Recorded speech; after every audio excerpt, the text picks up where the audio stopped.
Thanks for buying S1ck2. This is the follow-up to my first project, S1ck, over 10 years ago. I made S1ck with a focus on magic for the camera.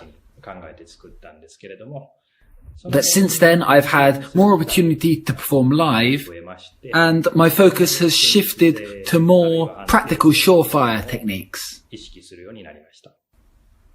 I am very confident you'll find the ideas here are extremely practical. As with S1ck2, there's of course a lot of sleight of hand, but it relies less on pure technique and more on structuring. And I think that will become clear as you watch. So, without further ado, please enjoy S1ck2. Before we get into the routines, I want to introduce a technique that's indispensable in my work, the undercover spread.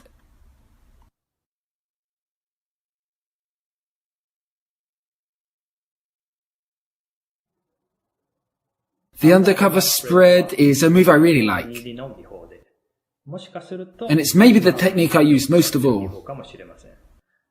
Out of the 7 routines in S1ck2, 4 of them use the undercover spread. So let me explain that before we get started. It's based on an idea by Dr. Sawa. In Sawa's technique, the coins are spread like this, hiding the bottom coin. But as you can see, I couldn't get it particularly smooth. So instead I reversed the spread. And as you can see, it's a lot smoother that way. So that's what I went with. It can be used in place of a shell. For example, I've got 4 coins here, but they can be displayed as 3 coins. In fact, you can show 4 coins as 2 coins. And of course, you can show 3 coins as 2.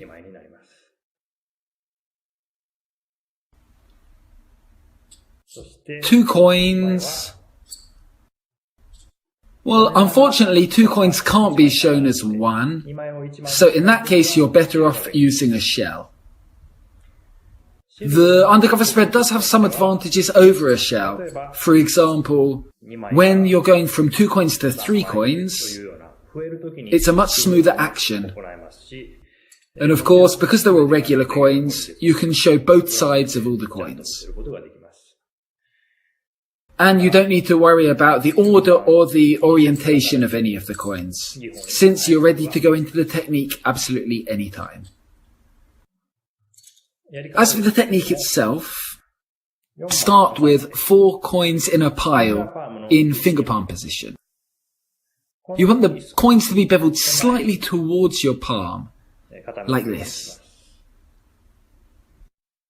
You'll then clip the bottom edge of the second coin from the bottom, between the index and the middle finger.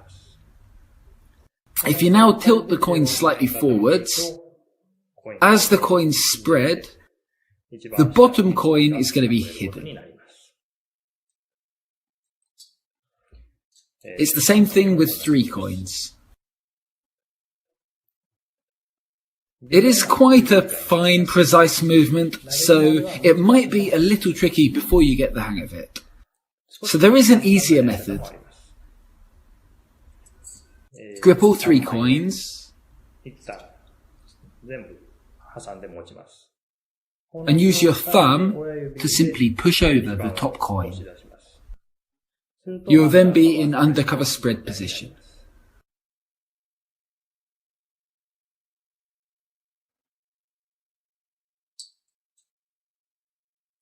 With 4 coins, by pushing over 2 coins, you can get to undercover spread position, but there's quite a lot of finger movement, so it's better instead to first do it with 3 coins, and then place the final coin on afterwards.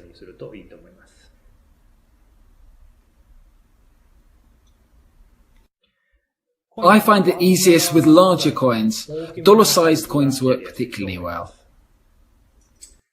It is technically possible with half dollars, but if you're doing it with half dollars, you might find it easier using pursed palm. I've been told by Shane Colbert that Ross Bertrand was the first person to use the pursed palm to conceal a coin. Regardless, being able to hide a coin palm up is a very powerful weapon to have in your arsenal. So try and find a technique that works for you.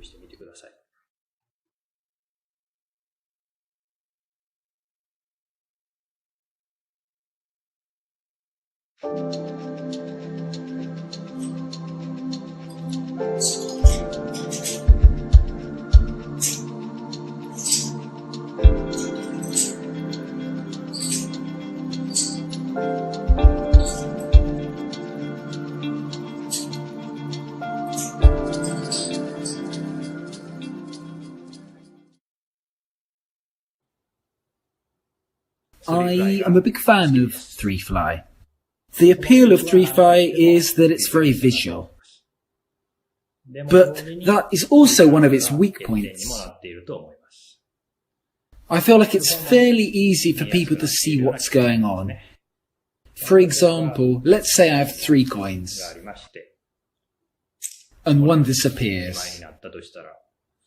It's visually quite interesting, but it doesn't take a genius to work out what's going on. People are going to suspect that you're hiding a coin at the back, and in most cases that's exactly what you're doing. With the shell, of course, you can get around with this problem. But in my version, I wanted to achieve the same thing without a shell. After the vanish, being able to show both hands palm up was the concept for this 3-fly. Here's the explanation. Originally, I used to show the coins in the left hand like this, and then after transferring them to the right hand, I'd be starting the first phase. But I realized that the final picture isn't very good this way. Especially in this routine, where the focus is on palm-up displays. So we'd go from here, the next display would be here, and then the effect becomes quite muddled. Instead of this, I now start in this position. Next, the display is here, then here, and then the final display is like this. This, I think, is much, much better.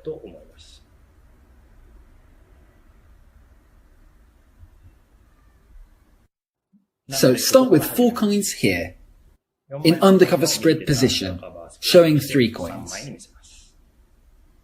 In the act of apparently repositioning the coins to the fingertips, like this, you actually steal out the first coin.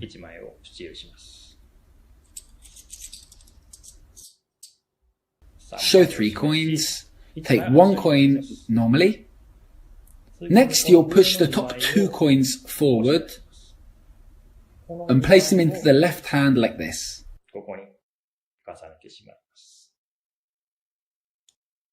Then you show the final coin and put it behind the others.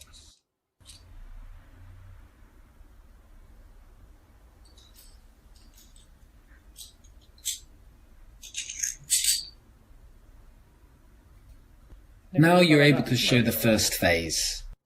As you pull the top coin in your right hand, display the left hand's coin.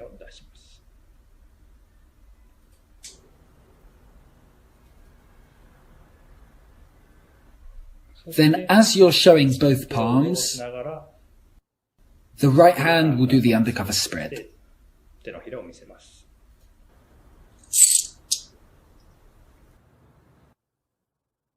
Next, in the gesture of apparently showing that 1 coin has travelled, you're going to transfer the extra coin from the right to the left hand.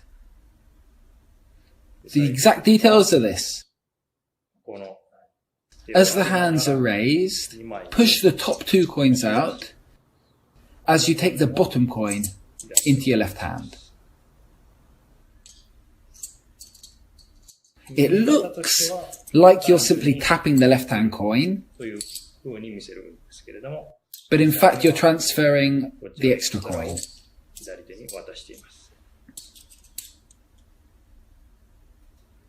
From here you show the second phase. Drop 1 coin into finger palm,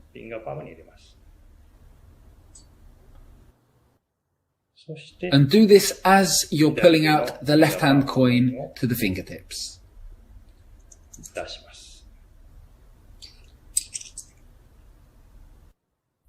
This display is a technique by Moritz Müller.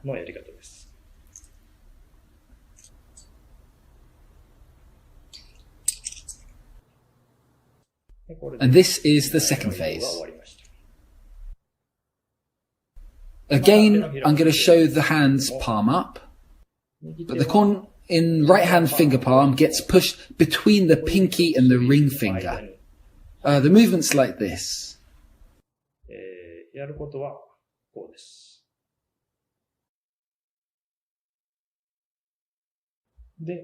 And this is hidden by the other coin in your right hand.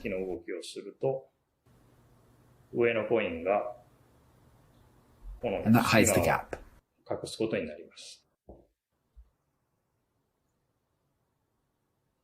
You're doing this as you drop both hands.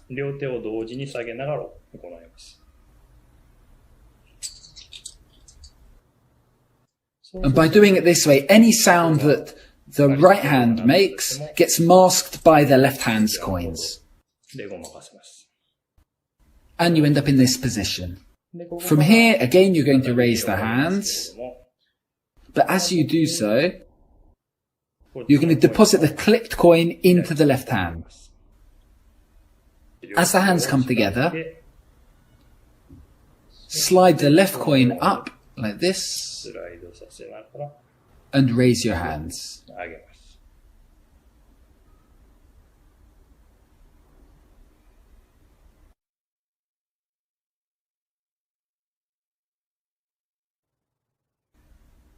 And now you're ready for the last phase. The right hand coin is going to go into back thumb palm. This is a technique from S1ck2, but I changed it to doing it with the index instead of the middle finger. Push the coin into back thumb palm like this.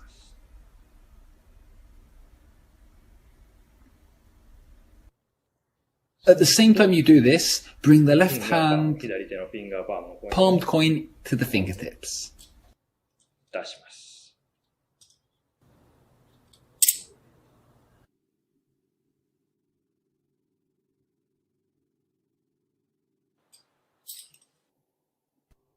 And this is the third phase. Now for the cleanup. Bring the hands together and hold all 3 coins for a brief moment into the right hand like this. By pulling the top coin down, the extra coin in back palm thumb gets automatically dropped. It should simply look like the top coin is dropping into the hand, but it's really a switch. The right hand ends in this position. From here, the coin that you've just pulled in with the thumb gets pushed to the front. From here to here. This happens just as the coins get placed in the hand. If it's too early, then you flash the extra coin. And if it's too late, then you also expose the extra coin. So time it exactly as you're turning the hand. And that will put you perfectly in undercover spread position. Once the coins are on the hand, slide out the middle coin, place it on top, and you're done.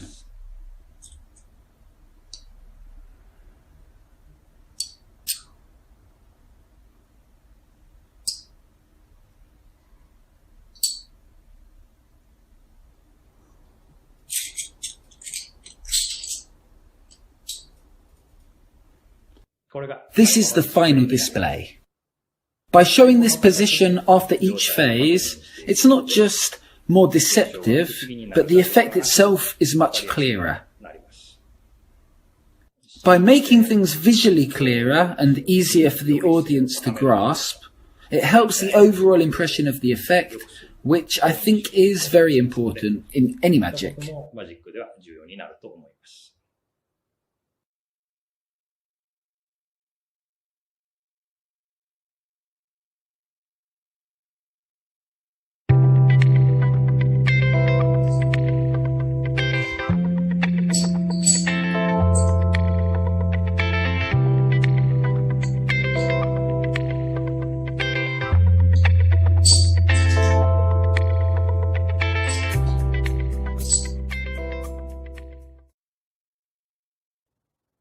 Here's the explanation for 3 coins across.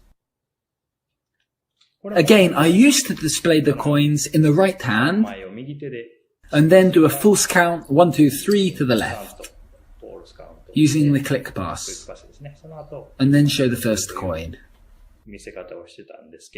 But again, if you want to show coins traveling from the left hand to the right hand, as I explained in 3-fly, it's much better to display them in the left hand first to make the final picture clearer. So instead, if the coins are traveling from the left to the right, I wanted to start in this display. We start here and do the following false count.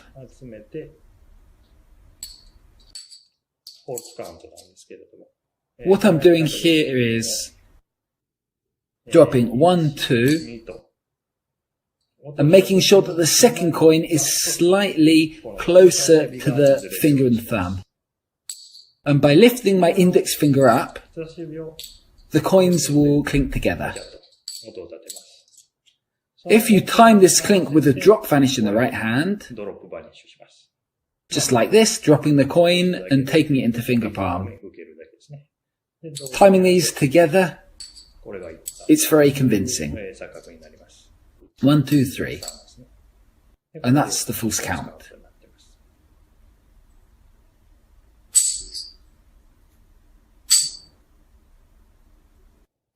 If you're doing it for a real spectator, another way of getting into this position is this. You show 3 coins and say, 1 coin will travel across. That was a joke. Now we'll do it for real. And doing it like this, you can become more accurate with the click pass. And also because it occurs on the offbeat, it's very practical. Now you're in this position, you can show the first coin has traveled. Now we're going to borrow a concept from Tenkai pennies. In the regular Tenkai pennies, you show 1 coin in each hand. And in the act of showing the coins, you do the move. But because this happens before the effect, you've got quite a bit of heat on you when you do the move. Spectators will be burning your hands. But in the coins across here, since you're doing it as you've shown the coin has already travelled, you're doing it after an effect. And because of that, there's a lot less heat on the move. In the original Tenkai pennies, Tenkai used his back pinch. But here we're going to use a classic palm. This is a variation by David Roth. From here, as you show 2 coins, the right hand coin goes into classic palm. As you're apparently showing the right hand coin, you're going to use the cap subtlety to hide the coin as you take one of the left hand coins. So at this point, you're 1 ahead. Now you're going to transfer the left hand coin into heel clip, like this.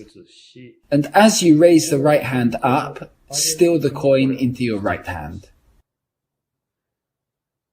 And now you're 2 ahead. And all of this is going to happen in one smooth movement, like this.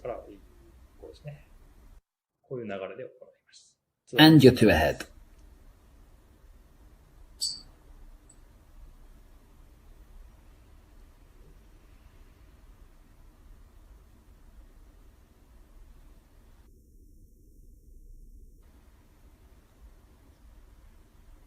By releasing the coin from classic palm, and then going into undercover spread, you can show that the second coin has travelled.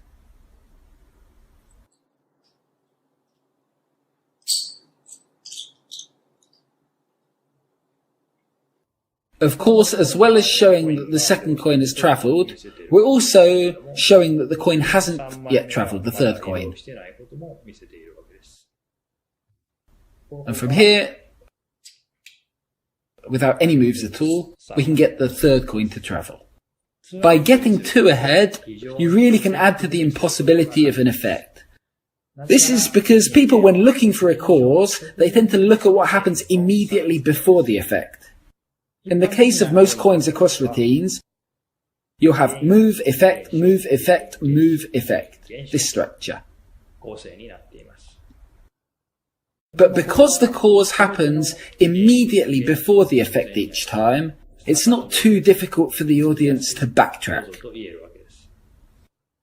But in this coins across, you have move, effect, move, move, effect, effect. So the cause of the final effect becomes much more difficult to detect. And you get the feeling of the final coin travelling without any move whatsoever.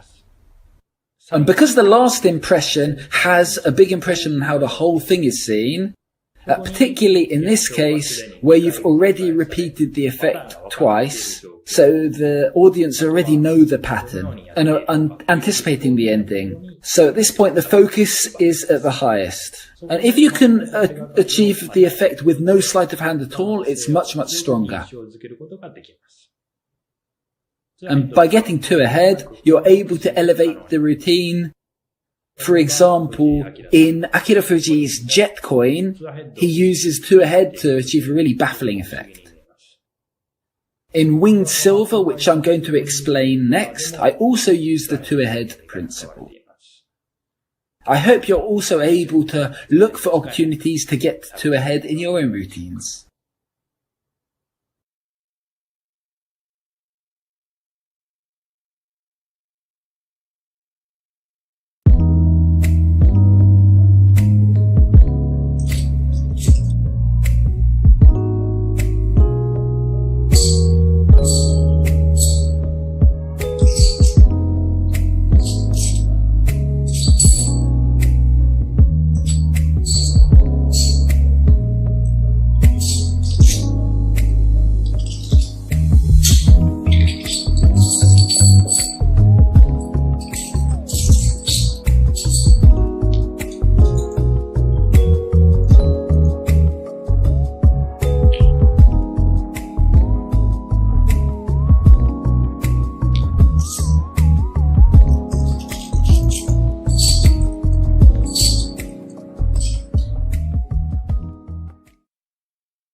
This is without a doubt my favourite effect. 20 years ago, the very first lecture video I ever bought was David Roth's Expert Coin Magic Made It Easy. And that's where I learned his Winged Silver routine, which I ended up performing all the time. 10 years ago, I published my own version of Winged Silver, which I also performed all the time. And another 10 years have gone by, so my thinking and my approach have changed. And what you'll see here is my latest version. Start with 5 coins in a pile on the table and show both hands empty. Of course, you don't want the audience to see 5 coins, so you don't mention the number of coins. If you tilt them forwards a little like this, it becomes very difficult for the audience to see how many there are. But in any case, you don't really need to worry because no one's going to be counted. So the coins are here, and you're ready to start. Take one coin with the left hand, then pretend to take one with the right, but in fact, you're going to pick up 2 coins. This double lift with coins is a concept I learned from Miguel Angel Gea. So you have 2 coins here, and drop 1 to the table. There's a chance of it making a noise, so at the same time, hit this coin to cover the sound. And continue by placing the 4th coin onto the table. What this does is secretly place a coin into your right hand.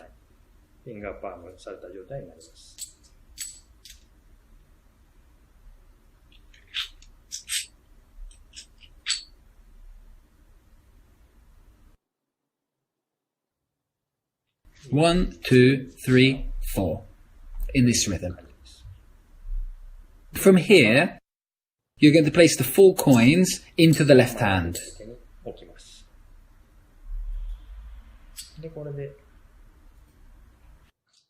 And by doing the undercover spread, you can show that the first coin has travelled. Drop 3 coins from the left and the 1 in the right hand. And you're going to keep 1 coin in finger palm.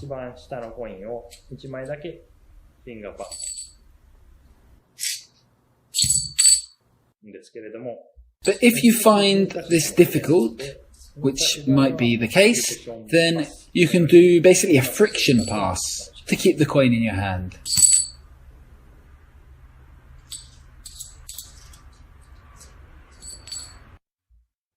And you'll end in this position.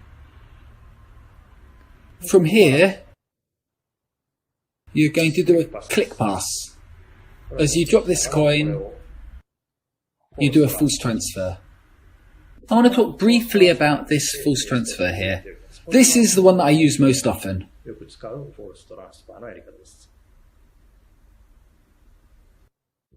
I'll explain exactly how it's done. Push with your thumb.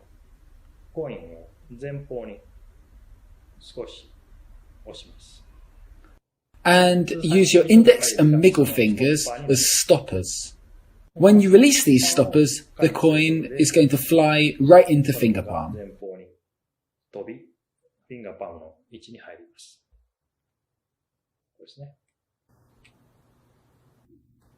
Timing the 2 together makes it look like the coin is dropping, but it's actually just going into finger palm. This is a very natural looking move,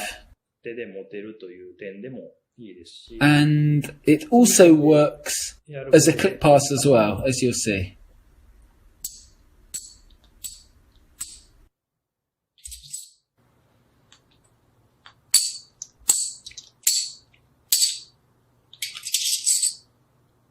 You can use it to vanish any number of coins, which makes it very versatile. And I use this same click pass here.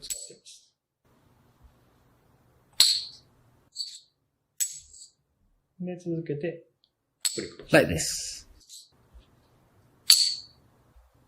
So you start here,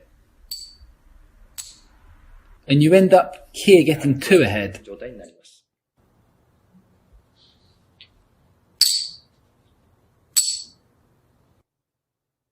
Earlier on, I used the 2 ahead principle in the 3rd and 4th phases, but in this routine, since the final phase happens in the spectator's hand, I wasn't really able to exploit being 2 ahead, so instead I used it in the 2nd and 3rd phases. Another way of getting into this position, another variation, is like this. Using the force transfer as a shuttle pass, like this. So shuttle pass, then a click pass, and then drop the final coin for real.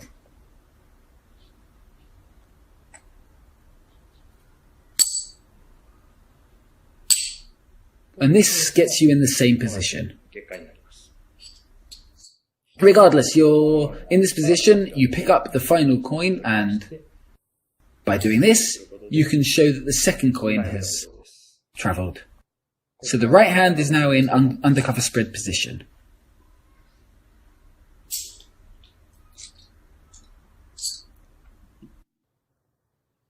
And since you're 2 ahead, you can just do this to show the third coin. One of the right hand coins is hidden using Ramsey subtlety.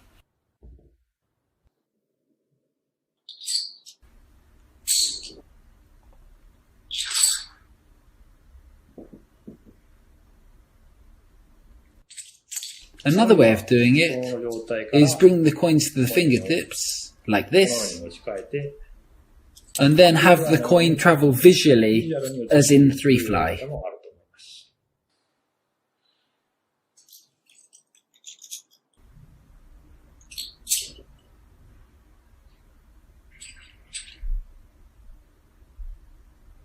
And that's the third phase.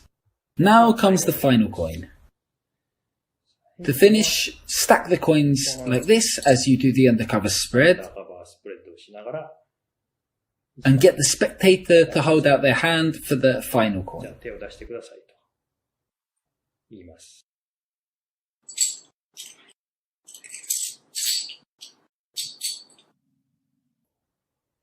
Once they've opened their hand, grab all the coins in your right hand.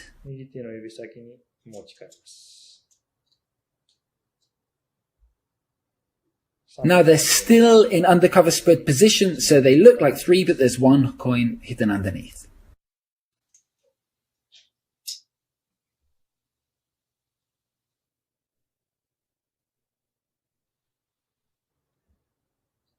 Have the spectator hold the coins palm down like this. This is also an idea that I got from Miguel Angel here. So they'll take the coins, and you are now going to vanish the final coin. You can use any vanish you want. In this case, I used a steal. I'll be explaining this steal in more detail later, but basically what you'll do is, as you grip the coin, allow it to stand up on its edge like this.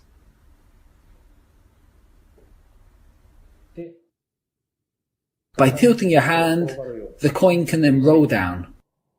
And as it starts to roll, you catch it in thumb palm.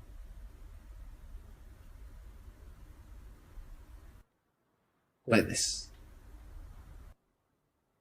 After the vanish, you tell the spectator to open their hand, and in this gesture, you're also able to show the other hand empty.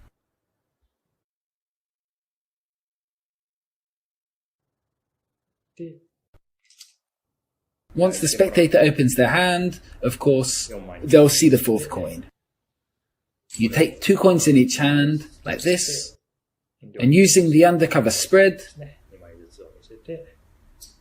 you can place all the coins together, and you can show both hands empty.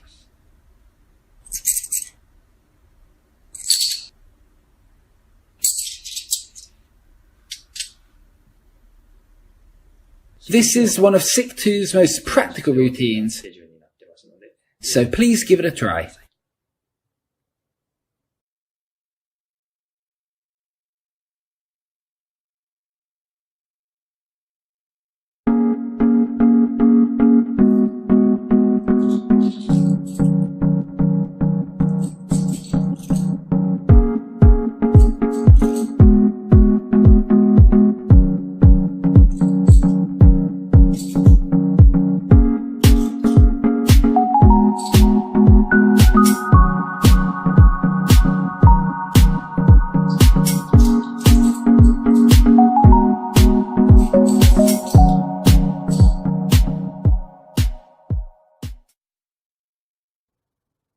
I was inspired by Luca's flying coins routine to create this. And since you can present it like Fred Caps's homing card, I've named it homing coin. You'll need 3 silver coins and 1 Chinese coin for this.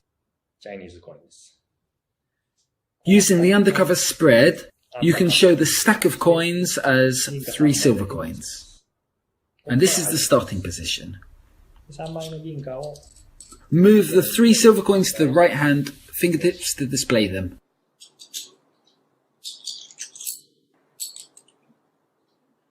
And as you're recounting the 3 coins, switch the last coin using a one-handed change.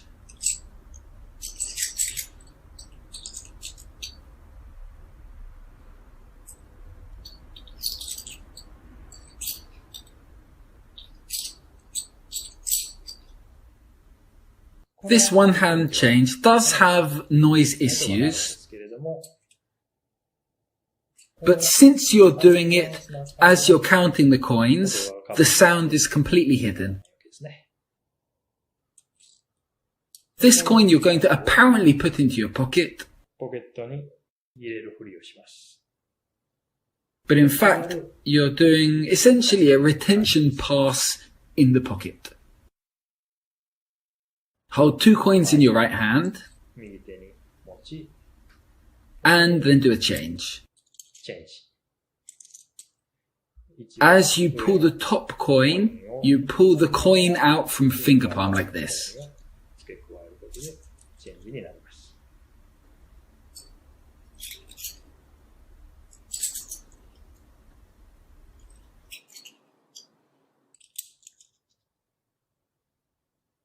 And again, you're going to keep the Chinese coin in your right hand as you reposition the silver coins.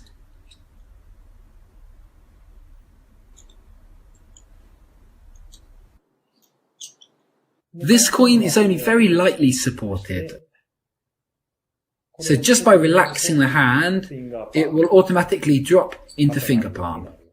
And of course it will make a sound. This sound on its own would be strange, but when you do it as you apparently drop this coin, it's a very convincing illusion.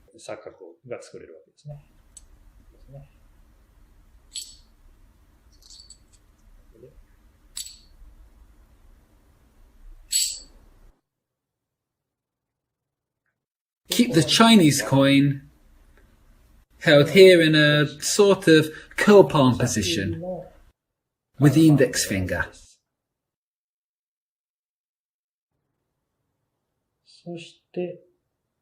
Hit the silver coin with the middle finger and thumb like this. Again, we're going to do a different type of one-handed change. As this hand puts the coin into finger palm, the other coin is brought out like this.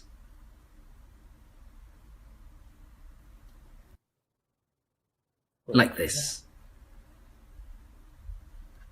And to finish, we're going to turn the Chinese coin back into 3 silver coins. It happens like this. As you place the Chinese coin into the left-hand finger palm,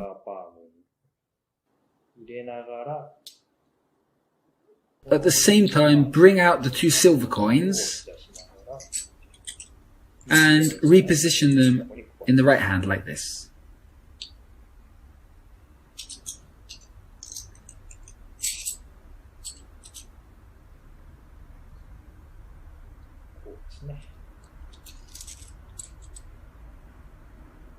To finish, take them like this and show them using the undercover spread as I showed you before.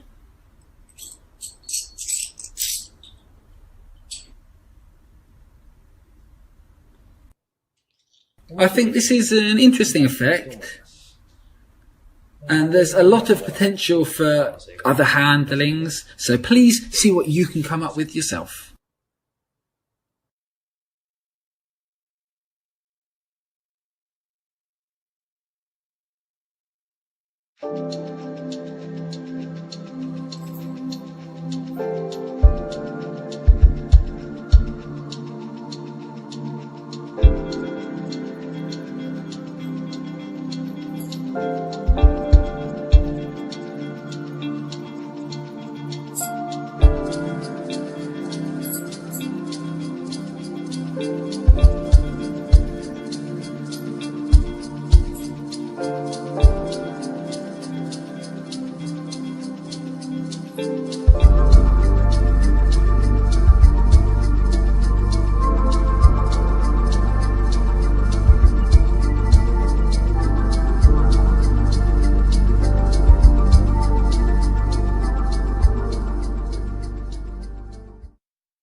A while ago, I bought Troy Hooser's CCC set with 4 coins and a ribbon, and I practiced it, but at some point, I lost one of the coins. So I had to come up with a routine with no extra coin. I helped Tomoya Horiki with a version with no extra on his DVD Sprout, and I wanted to create my own version and also one without a table. For a long time now, I've been playing with ring and rope routines, and I've incorporated some of those ideas into this CCC routine. In terms of structure, it follows a fairly simple move, effect, move, effect, move, effect structure.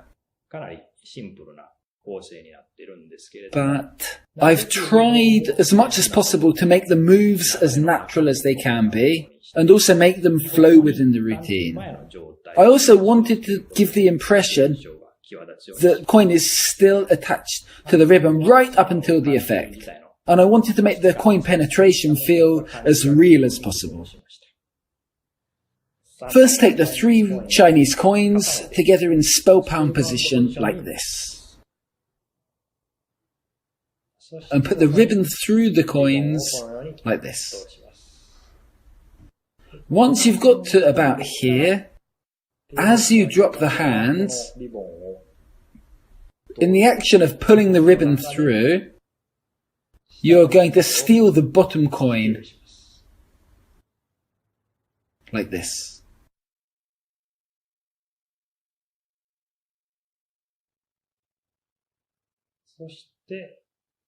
And this coin goes into curl palm position.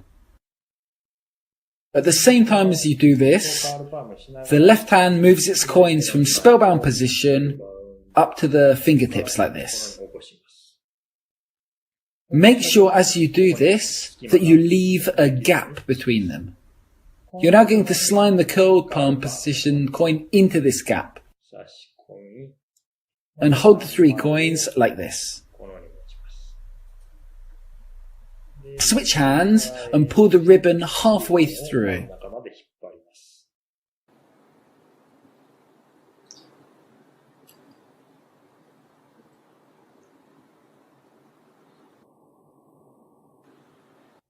Since you're able to show the ribbon going into this hole and out of the other, it's a very, very convincing display.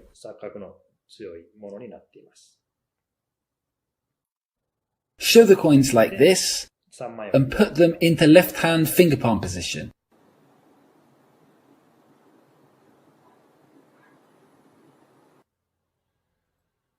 As you pull up on the ribbon, the middle coin will come loose. Again, place the 2 coins into finger palm position. Take the top coin in the right hand, and it's going to be placed over the left hand coin. But make sure that the left hand thumb pushes into the ribbon between the coins, like this.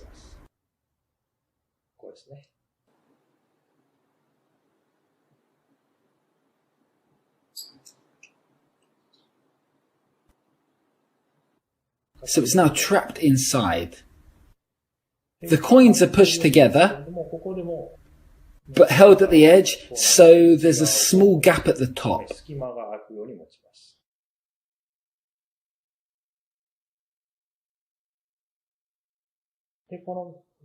By separating the coins in the right hand and the ribbon in the left hand, the top coin is going to come loose from the ribbon.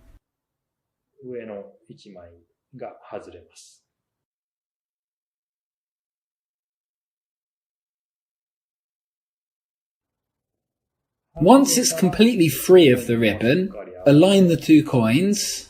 You're going to loosen the ribbon a little bit, which allows you to reposition it like this.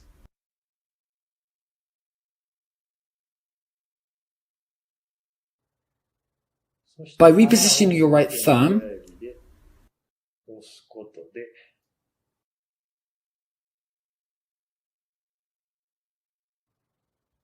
you're able to show both coins apparently still attached. And from here, simply relax the thumb and the second coin will penetrate.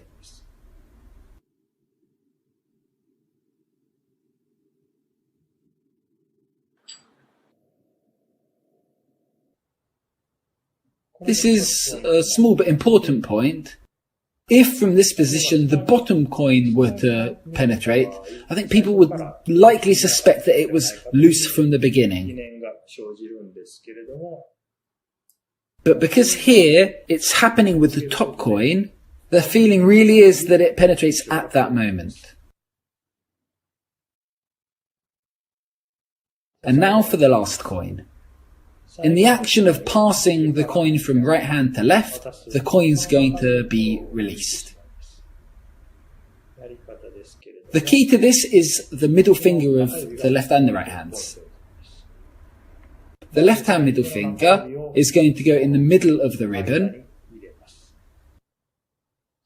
and the right hand middle finger presses against the ribbon between the right hand and the coin, like this.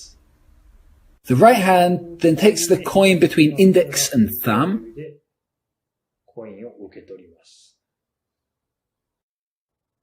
and now just by pulling down with the right hand middle finger, the ribbon will come loose.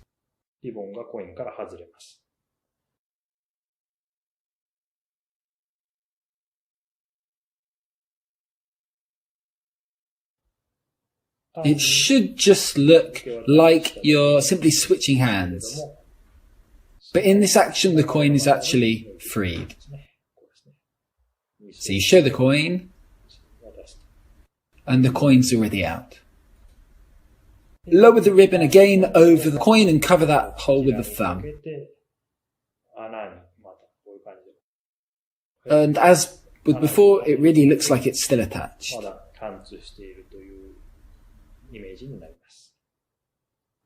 Relax the thumb and release the coin. And this is the final penetration. Now you could finish after the coins have penetrated one by one, but I think the best way of finishing the routine is to do all of them together. Thread the ribbon through all the coins. And you really are threading it through.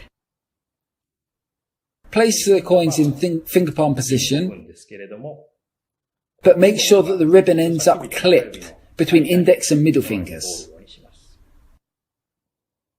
As you tell the spectator to hold out their hand,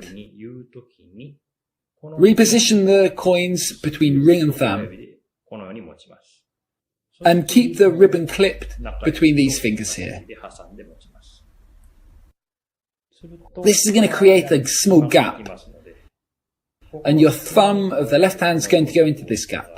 You pull up like this, and this will free the coins.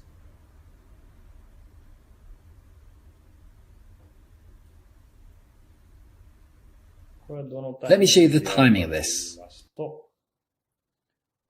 You thread the ribbon. You say, oh, please hold out your right hand. And in this action, it's done.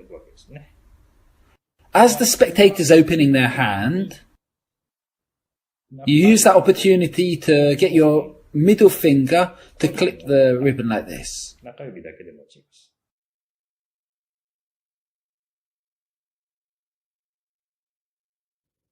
And you're going to wrap it around the coins like this.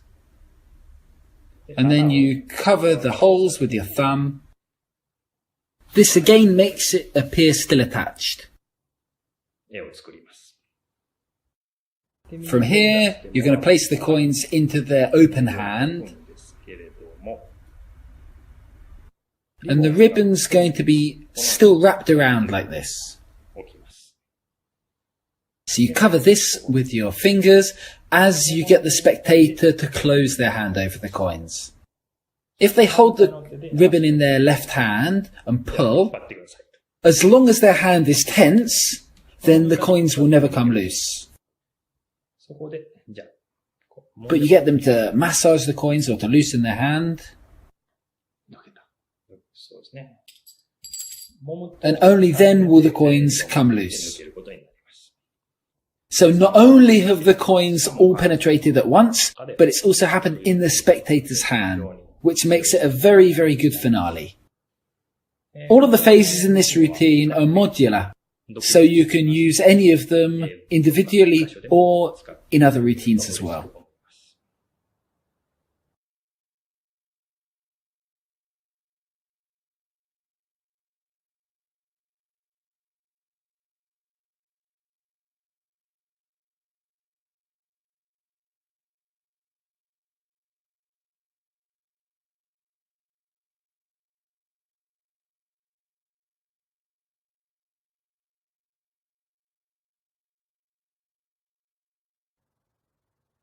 The vanish that I explained in S1ck2 was apparently very difficult for a lot of people and not completely surefire. So I got to thinking whether there was an easier, safer way of achieving a similar effect, and this is what I came up with.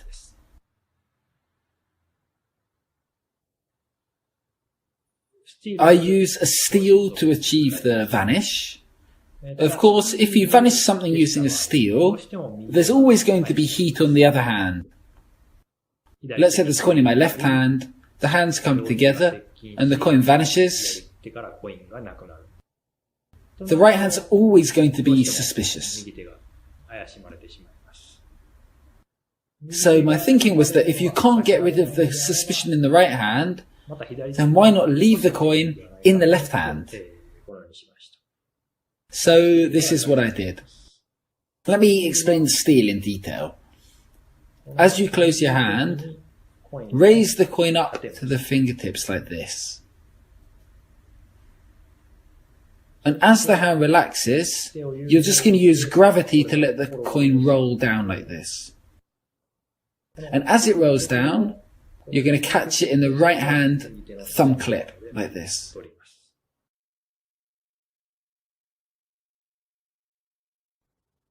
Once you've done the steel, before the vanish, you're going to place the coin onto your left hand wrist.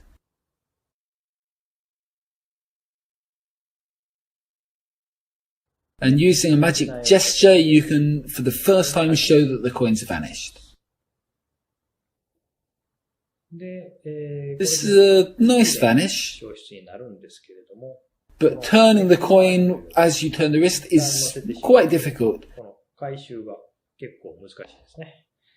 But the safer, more consistent handling is what I'm going to explain now. From here, briefly move the coin into this position here.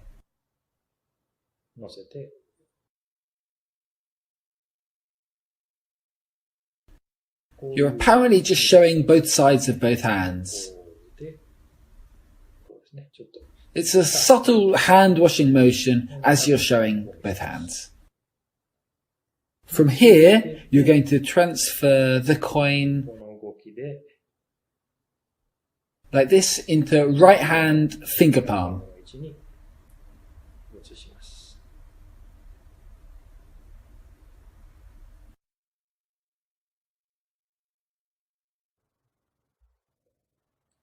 So from here to here and finish here in finger palm. By showing both sides of both hands, it might seem a bit like you're overproving. So instead of this, what you could do is, instead of after the steel, you can put the coin here. And that allows you to streamline the handling a bit. Let me show you.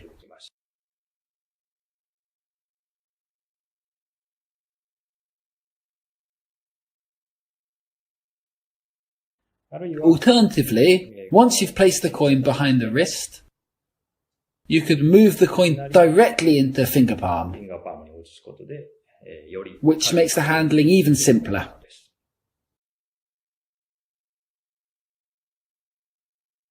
And because the coin ends up in finger palm, you can then do whatever you want from there. In the performance, I transferred it into thumb palm and loaded the coin like this.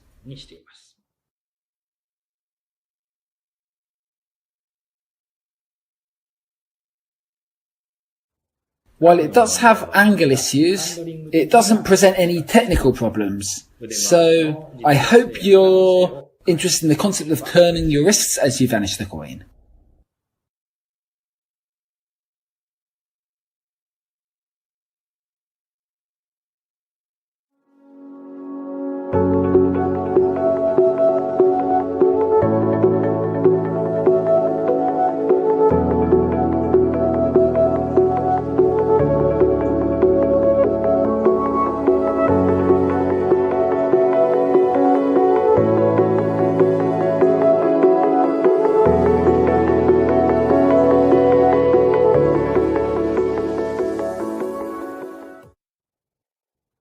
I made most of the routines in S1ck2 with a mind to practicality.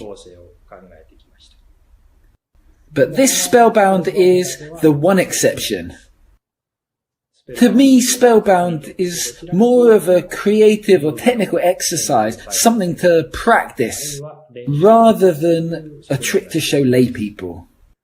It's not really something to do in performance, although I do sometimes perform it to other musicians who happily seem to like it. It's also very good for video. If you want to upload something very visual, then this would work well. But for spellbound to look visually, it shouldn't just be a collection of random changes. It should have a proper flow to it.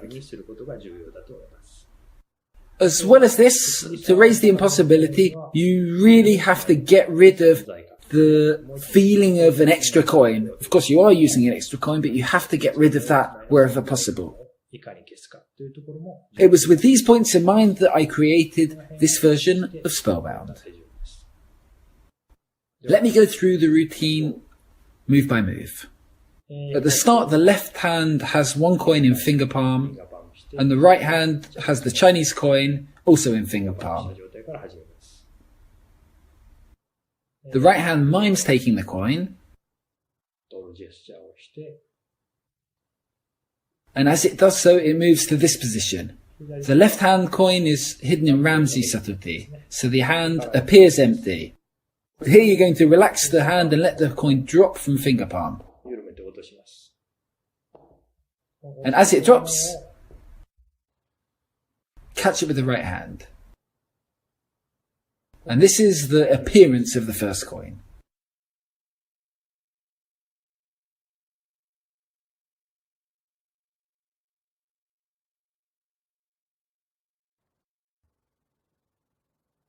Move this coin into spellbound position. And you're going to switch it with the right hand finger palm coin.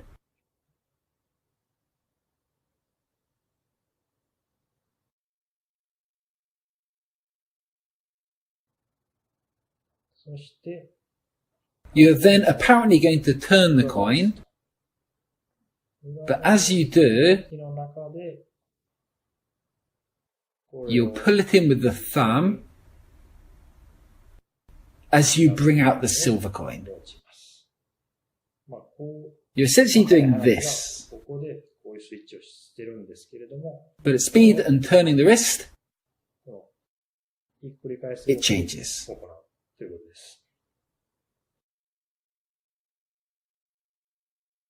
From here, as you pull the coin into finger palm, you're going to show the Chinese coin. And this is the second change. Rather than simply dropping the coin like this, first move the coin from here and stand it up on its end. And this retention of vision really helps make the change a lot more visual.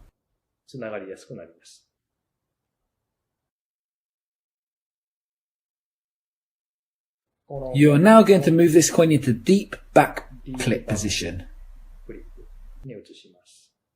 And this happens under the cover of the left hand, as you place the left hand coin on the right hand.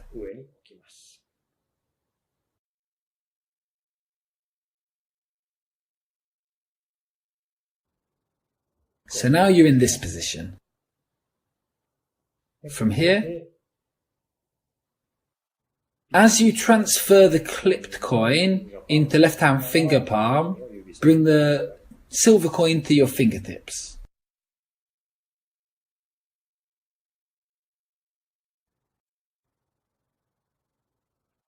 As you bring the silver coin to right-hand finger palm, bring out the Chinese coin to the fingertips.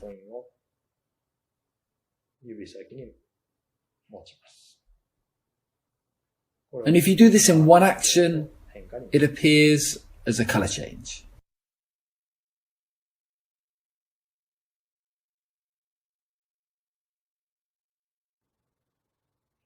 Now we're going to do a retention vanish. Let me break it down. First, the right hand does this move. As it pulls the coin into the finger palm, the coin that was originally in finger palm gets caught between index and thumb. It's a very slight throwing action. And when you do these two actions together, you get this change.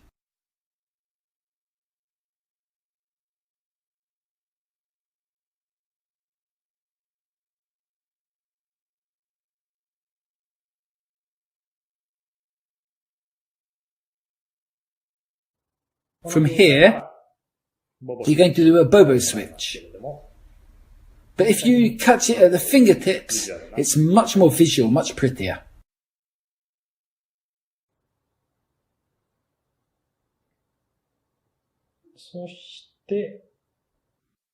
Now the coin that's in finger palm is going to get brought out.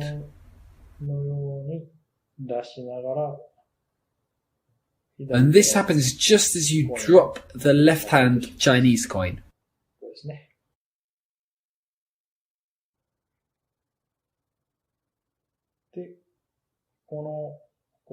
And because it goes directly into this position, you can use the fingers to roll it into the hand.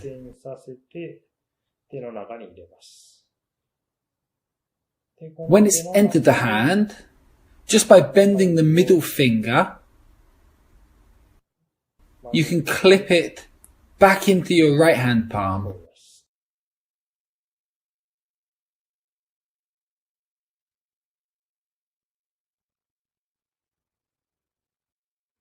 And then you can show the next change.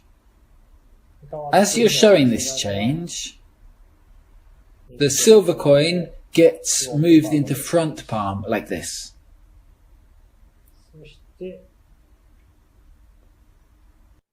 And here comes the steel, which I explained earlier.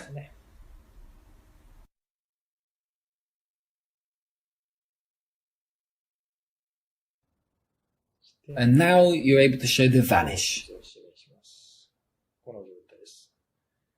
From here, you're going to bring both hands together.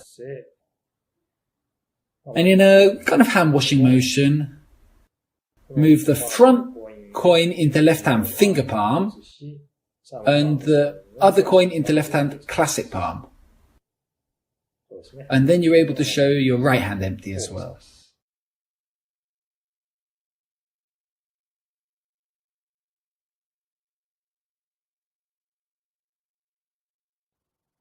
If you move the classic palm coin into opposite hand classic palm, and the finger palm coin also into classic palm, you can then open both hands and show between the fingers. And